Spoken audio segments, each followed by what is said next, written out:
I've been very lucky to get Mark Jesser on the phone. He's a former diploma student at Wodonga TAFE, and he is now kicking all kinds of pixelated butt down in Tasmania as one of the Examiner newspaper's lead photographers. Mark, how you going? Yeah, good Ben. How are you? Yeah, good man. You've had a pretty big year. What's been the highlight? Highlight for me, I suppose, only being in Tassie for about 11 months or so, would be covering a couple of games of AFL down here, the V8s. I've been in planes, the little islands. I've been in seaplanes shooting from the skies. Down on development out in the bush down here in Tassie. Yeah, it's been a big year. Nice, nice. And which small national publication did you have the front page of again? What was that? Yes, I also snagged a front page picture on The Age in Melbourne, and also the back page of the Sydney Morning Herald. Nice one. Wasn't there something about the Financial Review too? Yes, there was also Don't be a front modest, man. page. Hey? So stop being modest. Sorry, I have to be. I also snagged a front page of the Financial Review with a picture of a company, like a CEO of a company down here in Tassie that recently got on the stock exchange. Wow, that's awesome, man. So you're having fun. I'm having a ball. Very cool. Glad to hear that. What this little chat will become a part of is a subject that's basically a lot of different little tasters for students to get their heads around different sorts of areas to pursue in photography. Yep. And specifically, this little chat is going to slot into a set of resources about sort of enhancing or augmenting light with sort of cheap pish or even flat out cheap Yep. strobe flashes and reflectors. I'm really hoping you're going to tell me you use a bit of both of those light modifiers. Is that the case? Uh, yeah, definitely. Both both are very handy. Um, some are more easy to use on your own than others. I personally prefer flash. Yep. Just through a speed light with different modifiers and whatever and colours and whatever, which is more of a little bit more predictive, a little bit more intense, a little bit more, sometimes a little bit more obvious way of making an image, while a reflector is a little bit more, you need another person. If the sun comes in and out, you're sometimes under a little bit more pressure to wait around or move things or change settings or whatever it may be. So yeah, as I suppose newspaper photography, you've got to be able to do both, or just natural light on its own. Mm-hmm. But at times, using the flash and the reflector together can really make a powerful result with hardly any gear really.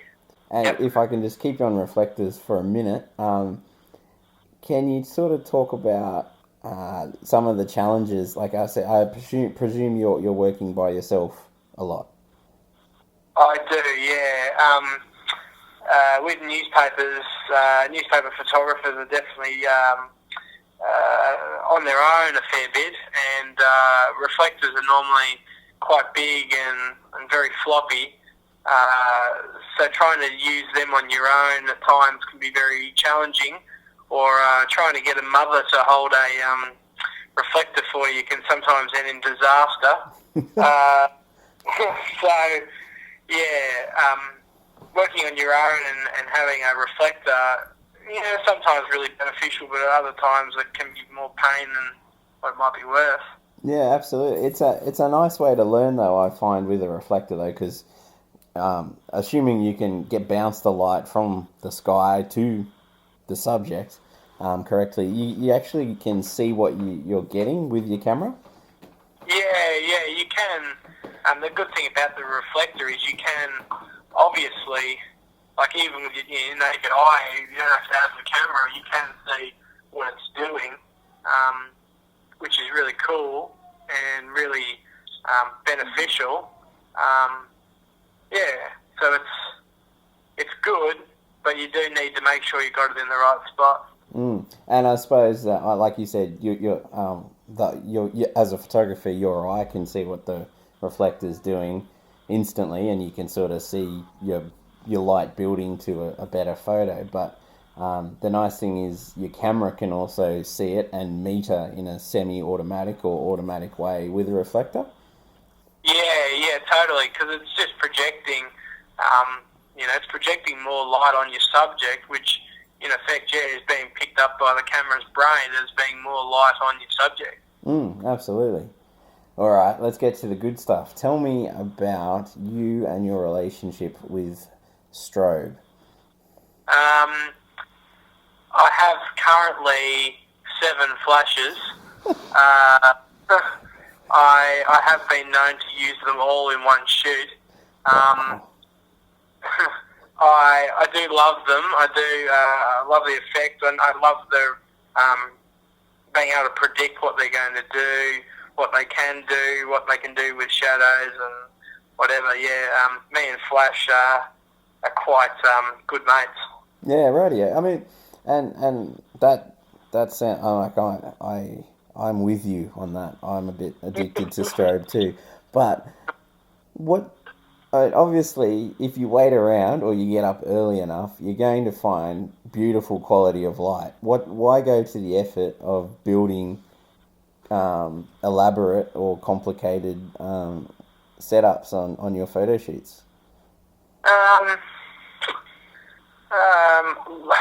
Light is obviously very directional, and at times you'll be out somewhere and you'll be sort of having this really cool light coming in, but it might be sort of too bright in someone's eyes, so you turn their head to be, so the sun's over the back of their head or things like that. You're just trying to come up with a dynamic image. Or sometimes you might want to be lighting a certain part of the scene which isn't being lit by the natural light. Like, you're looking for a punch. You're looking to separate whatever it is. Or for me, you're looking at separating the person or the subject away from that really nice light. Or sometimes you're just working with it. Yeah, brilliant. Yeah, and I guess what's if you were to pick the times of day that the bulk of your professional work is done, what time, like, so from what AM to what PM are we looking at? Most shots are done between like 10 a.m. Oh, sorry, Mark, that's just my cat crashing into the Christmas tree. He's okay. We're all good. We are fine. Now, sorry, mate. Where were we? Time of day. What time of day are you shooting at? It's hectic in the Isles house tonight.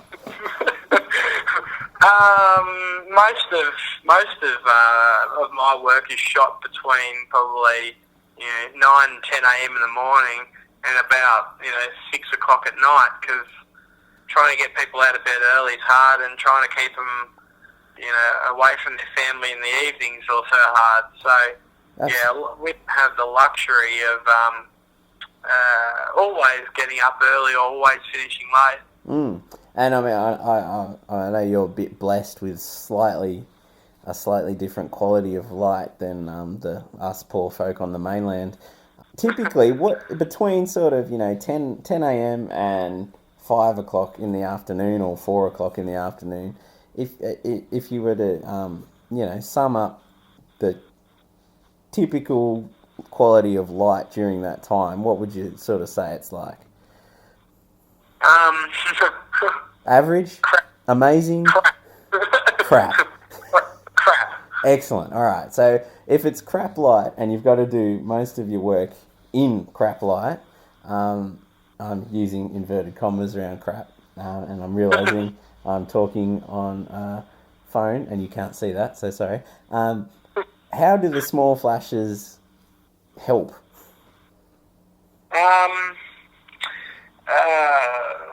Small flashes being so portable, are really handy in the sense that you walk up to a scene, you might be right outside, they've got big black shadows underneath their eyes, or they're wearing sunglasses, or, they're, half of their body's lit by sunlight, the other's sort of really dark, really contrasty. So having flash, and being so small, you can just pop one up and, give them some fill flash to the face, or give them some side light just to fill, the other side of the light, just so they're even, because at the end of the day, we're printing on newsprint, which is pretty much toilet paper, so quality of your images, you really got to help with newsprint. Yeah, by introducing some punch and contrast and kick and all that. Yeah. Or otherwise, things just get lost. Yeah, cool. All right. Now, if I can, hypothetically speaking, I'd like if you would walk me through sort of your approach to a situation. Say it's 10 o'clock in the morning and there's a story on a businessman who's standing in the middle of a paddock and you've got to take his photo. How do you approach that scene? And feel free to overstate everything from camera settings to what bits you plug onto what end of the flash and any of that kind of stuff. Just give us a real picture. So you're wanting to know basic businessman in a paddock at 10 a.m. Yeah, so as what we'd affectionately call in the newspaper, it's like man and paddock, man at the park. Make that interesting. Man and park. First, I wouldn't even leave the office without a couple of flashes. Okay. Let's be honest. So we're talking, and let's say just so if this is new to us and we're following it on at home, we've got 2 flashes with us. Okay. Yep. Cool. So my first thing would be introduce myself to the dude. Talk some random stuff just to get him happy. And while he's talking to me about that, my brain is going spaz on, what's my background going to be? Where's the sun? Has he got shadows? Is there anything that I should be highlighting that's more important? Where's he going to be standing? How's he going to be standing? What do I do? I want him to look bad. Do I want him to look sad? Do I want him to look bad mad? as in? Sorry if I can. Bad as in is that like a serious expression, or do you mean you want him to look unappealing in the photo, or just like take a bad photo of him? You don't want to take a bad photo of him, but you might want to make him look bad. So make him look a bit tough. Make him look a bit, a bit grumpy. The story might not be that might not need a big cheery smile in the paper. He might want to look a bit miserable. Yep. Where were we? So you've made your small talk. You're now You've got a good rapport with your subject. You've decided what background you're going to use, what lens you're going to choose, and now you're thinking about his relationship with the sun and how you're going to light the scene. Yeah. So my main rule of thumb would be have the sun over his.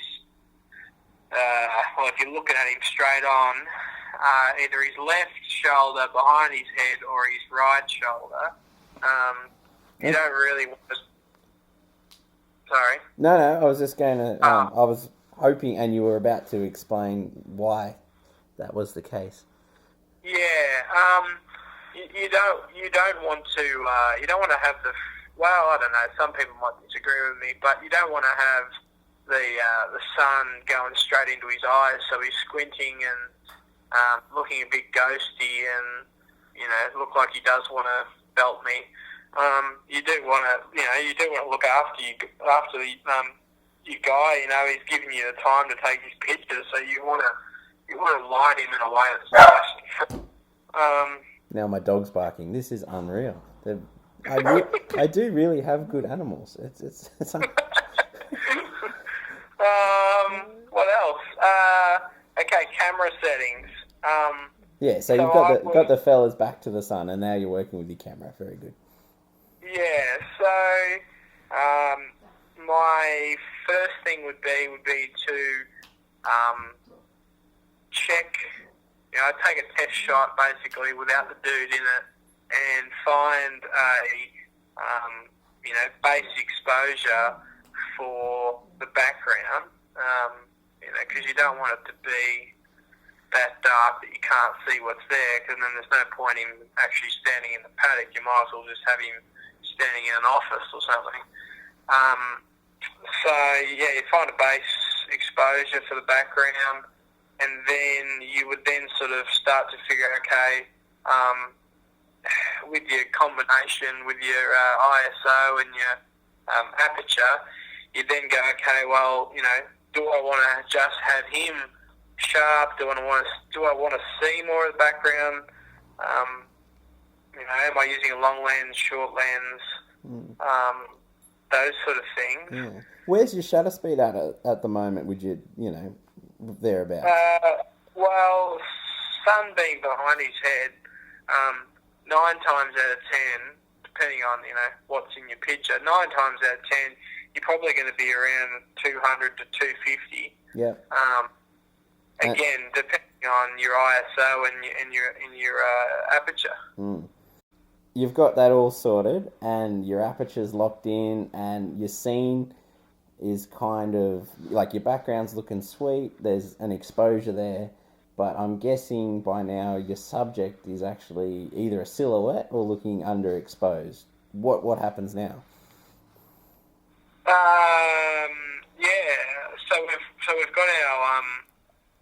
We've got our person. We've got our background set. Everything's pretty much set, but your person is, he's underexposed. He's dark. He's not looking too good. So to bring him into the picture, we've got to pump him with some flash. Depending on how you've got the guy standing, will depend on if you need one flash or two. Okay. So do you work, say, like your key light? I mean, the light that's going to do the heavy lifting on your subject. Do you nail that one in and then do your next flash, or do you drive them both at once, or what happens there? I'm a bit political. Okay.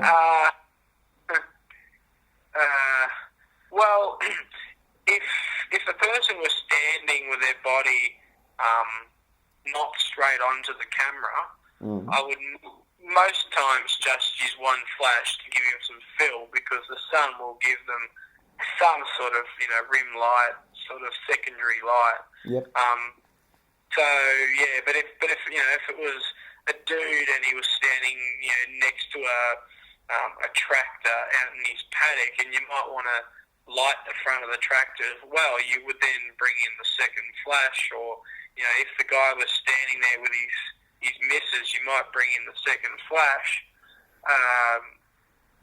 I'm sort of a little bit of the opinion that if you're bringing two flashes in and the sun's already behind his head, I'm sort of in the opinion of using both flashes at the same power. But then that's not always, sometimes it's a bit boring, it's a bit flat. Yep. It just depends on what look you're looking for. Okay, very cool. Oh, well, that's excellent. And So you're just basically you're building your background and getting an exposure with your shutter speed and aperture for everything that you don't intend the flash to be lighting. Then you're bringing in the flashes, positioning them, pointing them at the things you want to light up, so your subject and maybe the car he's standing next to, or like you said, the tractor. And then you're tweaking the power on each of those flash units up and down until everything looks sweet. Yeah, basically. I prefer to do it all manually. Yep. I'm sort of a bit of the I don't know. I've just been sort of taught in a way that to use manual, so you know the output. You know, unless your battery's going to die, you know your output's going to be fairly close to being the same every time. Mm-hmm. And I like it that way because, again, it's predictable. Nothing's going to change. You know, the only thing would be if the sun drops behind a cloud or something that's going to throw you. Yep. While other people would prefer to use the Nikon or Canon or Panasonic or whatever it may be system to light your subject. You know, you're telling it to use its brain to go, hey, you know, the front of the picture's fairly dark. We need to pump it with some flash. And you know, some people get some really good results out of it, but I prefer to do it manually. Absolutely. I'm a bit with you like that. There's a bit of guesswork, but at first, but you get faster at it. And if you use your LCD to go off and check and after each sort of photo and adjust from there, you get there really quickly. And then once the light's locked in, you can forget about it and just concentrate on your subject and getting that expression you're after. Yeah, totally agree with that. Cool. Well, we've been talking for nearly 25 minutes, talking this hypothetical photo through, and I'm guessing when you actually go out and shoot it, you're probably spending a bit less time than that per sort of setup job. How long would you be allocated to produce a photo like this at the newspaper? Look, some days you would get 10 to 15 minutes. Other days you would get half an hour, 45 minutes. It's sort of a bit of a, a bit of a guessing game onto how much other jobs you've got on, how much time your subject has. Is he easy to work with? Is he hard to work with? Is there an issue with the sun coming in and out, or, does your battery die on your flash and you don't know about it? Those sort of things that arise, you're a problem solver. Yeah. All right, Mark, we'll wind it up, but if I just one question before you get back to work. Yeah. If you were to start off in a really basic kit for some, say you're a photography student and you really want to get into this small flash palaver and rabbit hole that is just so much fun to go exploring, what would be the bare essentials you wouldn't do without? I would, I'd definitely get yourself a camera that you can have an external flash connected to it. Mm-hmm. I'd look at a way to fire that flash. You do ideally want it to be off your camera. Either a third party way of activating your flash, or even just trying to make sure you've got a camera that will talk to the flash without any sort of other software or hardware or whatever. Mm-hmm. I would invest in a softbox, as a light modifier to put that flash into. And you can get some really nice light with one flash, one softbox, and a pretty basic camera. Fantastic, man. Well, like I said, thank you so much for your time. I know you're super busy, and it's really nice to catch up with a former student. and good buddy. Thank you. Thank you.